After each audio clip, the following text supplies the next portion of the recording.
So if we have a claim, some kind of insurance claim, whatever it is, and there's power outages, and our insurance agent is not at his or her post answering the phone, what do we do?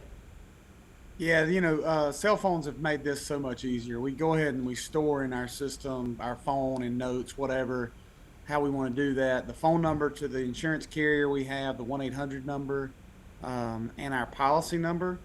We could even go ahead and have that website handy as well. But you'll be able to file claims across the country at 1-800 numbers or on the websites of all the national providers. So you could go ahead and document that information and be prepared if you need to be.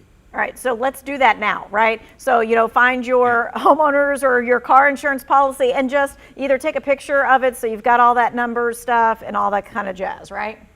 Correct, that's right. All right, so tomorrow, if we're thinking that we're talking about power outages, flooding, that kind of thing, a lot of people are going to be like, well, I don't live in a floodplain and I don't have flooding insurance. Is insurance going to cover it when it rains so hard and it comes in my house? Well, seepage and flooding are a whole different type of claim. What I would tell people to do is turn that claim in, but floods are specifically excluded on a homeowner's policy.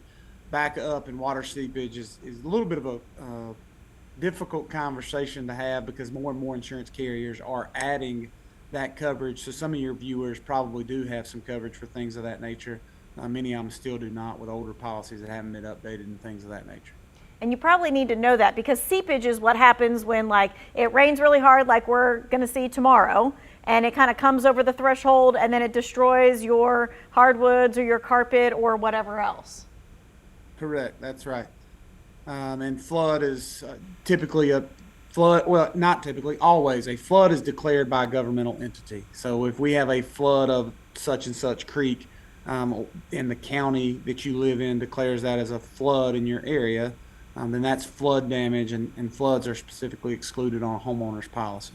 Mm-hmm. And so it has to actually be called that, and you actually have to have the insurance for that. If for some reason your neighborhood just sometimes is low-lying and you get water in the house, that is not something that insurance is covering. Typically not, that's correct. Okay. All right, let's talk about our cars, because what happens if our car gets flooded, or what happens if a tree limb falls on our car because all the trees are whipping around tomorrow with all the wind? Sure, interestingly enough, flood damage is covered on an auto insurance policy if you have comprehensive coverage. I still would encourage you to park your car in a high spot if you happen to live in a low-lying area, and I'd encourage you not to park your vehicle underneath trees or large limbs as well. But if you have comprehensive coverage on your automobile policy, damage from any type of weather, including flood, would be covered on your auto policy. Okay, and the key there is comprehensive coverage. Does everybody have comprehensive coverage?